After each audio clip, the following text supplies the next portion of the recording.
Hello friends, welcome to our channel. இன்றைக்கி வீடியோவில் என்ன பார்க்க போகிறோம் அப்படின்னு பார்த்தோம்னா, தினமும் வருமானம் வர்றவங்க ஒரு ரூ. 100 எடுத்து வைக்கிறது மூலமாக எப்படி ஒரு 15 லட்ச ரூபாயை நம்மளால் சேமிக்க முடியும் அப்படிங்கிறதுக்கான டிப்ஸ் அண்ட் ட்ரிக்ஸை ஷேர் பண்ணியிருக்கிறேன். வீடியோக்கு போகிறதுக்கு முன்னாடி நம்ம சேனலை பார்த்து சப்போர்ட் பண்ணிட்டுருக்கிறேன் உங்கள் அத்துணை பேருக்கும் என்னுடைய மனமார்ந்த நன்றிகளை தெரிவிச்சுக்கிறேன். தொடர்ந்து வீடியோவை பாருங்கள், சப்போர்ட் பண்ணுங்கள், சப்ஸ்கிரைப் பண்ணுங்கள் அப்படின்னு கேட்டுக்கிறேன். வாங்க வீடியோக்குள்ளே போவோம்.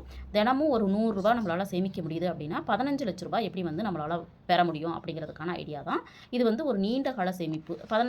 அதாவது ஒரு நாளைக்கு ரூ. 100 எடுத்து வைக்கிறோம் அப்படின்னா 15 லட்ச ரூபா சேமிக்கணும் அப்படின்னா கண்டிப்பாக ஒரு லாங் டேர்ம் சேவிங்காக இருந்தால் மட்டும்தான் பண்ண முடியும் இல்லைங்களா. நீண்ட கால சேமிப்பு எவ்வளவு நம்மளுக்கு இதில் லாபம் கிடைக்குது, யாரெல்லாம் இதில் சேரலாம் அப்படிங்கிற விஷயத்த நம்ம பார்க்கலாம். இது நம்ம கவர்மெண்ட்டில் தான் சேமிக்கிறதுக்கான ஐடியா ஷேர் பண்ணியிருக்கேன். அதனால் கவர்மெண்ட் பேங்க்லேயோ போஸ்ட் ஆஃபீஸ்லேயோ போடும்பொழுது நம்மளுடைய பணத்துக்கான பாதுகாப்பு அப்படிங்கிறது 100% சேஃபாக தான் இருக்கும். அதனால் இந்த சேமிப்பு கண்டிப்பாக எல்லாருமே பண்ணலாம். இது யாரெல்லாம் நம்ம ஓப்பன் பண்ண முடியும்னு பார்த்தீங்கன்னா 18 வயசுக்கு மேலே இருக்காங்க அப்படின்னா அவங்களுக்கு தனி அக்கௌண்ட்டாக நம்ம ஓப்பன் பண்ணிக்க முடியும். இது 18 வயசுக்கு கீழே இருக்காங்க அப்படின்னா நம்ம பேரண்ட்டோ அல்லது கார்டியனோ வச்சு ஜாயிண்ட் அக்கௌண்ட்டாக ஓப்பன் பண்ணிக்க முடியும். இந்த அக்கௌண்ட்டை பார்த்தீங்க அப்படின்னா பையன், பொண்ணு, அப்பா, அம்மா யாரெல்லாம் ஃபேமிலி மெம்பர்ஸ் இருக்காங்களோ எல்லாருமே பார்த்தீங்க அப்படின்னா இந்த அக்கௌண்ட்டை ஓப்பன் பண்ணிக்க முடியும்.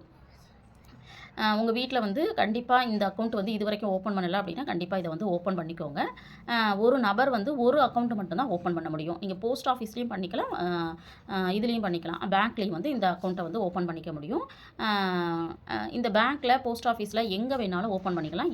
எல்லா இடத்துலையும் வட்டி அப்படிங்கிறது ஒரே இன்ட்ரெஸ்ட்டு தான் நம்மளுக்கு கிடைக்க போகுது. இந்த அக்கௌண்ட்டை ஓப்பன் பண்ணுறதுக்கு நம்மளுக்கு என்ன டாக்குமெண்ட் தேவைப்படும் அப்படின்னு பார்த்தீங்கன்னா உங்களுக்கான ID proof, address proof, Aadhaar கார்டும் பேன் கார்டு இருந்துச்சு அப்படின்னா நம்ம இதில் ஓப்பன் பண்ணிக்க முடியும். நீங்கள் சின்ன பசங்களுக்கும் ஓப்பன் பண்ணிக்கலாம், பெரியவங்களுக்கும் ஓப்பன் பண்ணிக்கலாம். இதுதான் இதில் இருக்கக்கூடிய ஸ்பெஷாலிட்டியே. குறைந்தபட்சமாக நம்ம எவ்வளோ இந்த அக்கௌண்ட்டில் ஓப்பன் பண்ணணும்னு பார்த்தீங்கன்னா 500 ரூபாய் இருந்துச்சுன்னா இந்த அக்கௌண்ட் ஓப்பன் பண்ணிக்க முடியும். அதிகபட்சம் எவ்வளோ சேமிக்கலாம் அப்படின்னு பார்த்தீங்கன்னா வருஷத்துக்கு 1,50,000 வரைக்கும் நம்மளால் சேமிக்க முடியும். இதுக்கான வட்டி பார்த்தீங்க அப்படின்னா நம்மளுக்கு 7.1% நம்மளுக்கு வட்டி கிடச்சிட்ருக்கு. இது இந்த வட்டியில் பார்த்தீங்கன்னா 3 months ஒன்ஸ் சேஞ்சஸ் வரும். இது எத்தனை வருடங்கள் நம்ம சேமிக்க போகிறோம் அப்படின்னு பார்த்தீங்கன்னா 15 வருடங்கள் நம்ம சேமிக்க போகிறோம். தினமும் நம்ம ஒரு 100 ரூபாய் சேமித்தா போதும் அப்படின்னு நம்ம சொன்னோம் இல்லைங்களா. 30 நாள் அப்படின்னா கண்டிப்பாக நம்ம எவ்வளோ சேமிக்க போகிறோம்னா 3000 ரூபாய் சேமிக்க போகிறோம். இந்த சேமிப்பு பார்த்தீங்க அப்படின்னா நீங்கள் மாதம் ஒரு 3000 ரூபாய் சேமிக்கிறீங்கன்னா இந்த 15 வருஷத்தில் எவ்வளோ சேமிச்சிருப்போம்னு பார்த்தீங்கன்னா 5,40,000 ரூபாய் சேமிச்சிருப்போம். ஆனால் நம்பவே மாட்டீங்க, இதுக்கு கூட்டு வட்டி கொடுக்கறதுனால பார்த்தீங்கன்னா வட்டி மட்டுமே மோரலெஸ் 50% நம்மளுக்கு வட்டி கிடைக்குது. அதாவது 100 ரூபா நீங்கள் போடுறீங்கன்னா 50 ரூபாய் கூடுதலாக நம்மளுக்கு வட்டி கிடைக்குது. 4,06,704 ரூபாய் வட்டி மட்டுமே கிடைக்குது. 5 லட்சம் சேமிக்கிறோம், 4 லட்சம் நம்மளுக்கு வட்டி கிடைக்குது அப்படின்னா 90% நம்மளுக்கு என்ன கிடைக்குதுன்னா வட்டி நம்மளுக்கு கிடைக்குது. இப்போது இதில் நம்மளுக்கு 15 லட்ச ரூபாய் நம்ம கைக்கு வரணும் அப்படின்னா எப்படி பிளான் பண்ணணும் அப்படின்னு பார்த்தீங்கன்னா இப்போ 5 லட்சம் நம்ம டெபாசிட் பண்ணியிருக்கிறோம், வட்டி 4 லட்ச ரூபாய் இருக்குது. அப்போ மொத்தமாக 9,46,704 ரூபாய் நம்மளுக்கு கிடைச்சிரும். ஆனால் இந்த அமௌண்ட்டை நீங்கள் 15 இயர்ஸ்க்குள்ளே எடுத்திங்கன்னா 10 லட்சமாக இருக்கும். இதுவே அதுக்கப்புறம் நம்ம சேமிப்பு பண்ண வேண்டியதில்லை. ஆனால் அந்த அக்கௌண்ட் 5 வருஷம் கூடுதலாக சேமிக்கிறோம், கூடுதலாக அதிலேயே வச்சுருக்கோம். இங்கே சேமிக்க வேண்டியதில்லை, 15 வருஷம் நம்ம சேமித்தா போதும். இந்த அமௌண்ட்டை எடுக்காமல் அப்படியே நீங்கள் இன்னொரு 5 வருஷம் அதிலேயே இருக்கட்டும் அப்படின்னு வெயிட் பண்ணீங்க அப்படின்னா அதாவது 20வது வருஷம் பார்த்தீங்கன்னா 15,49,435 ரூபாய்.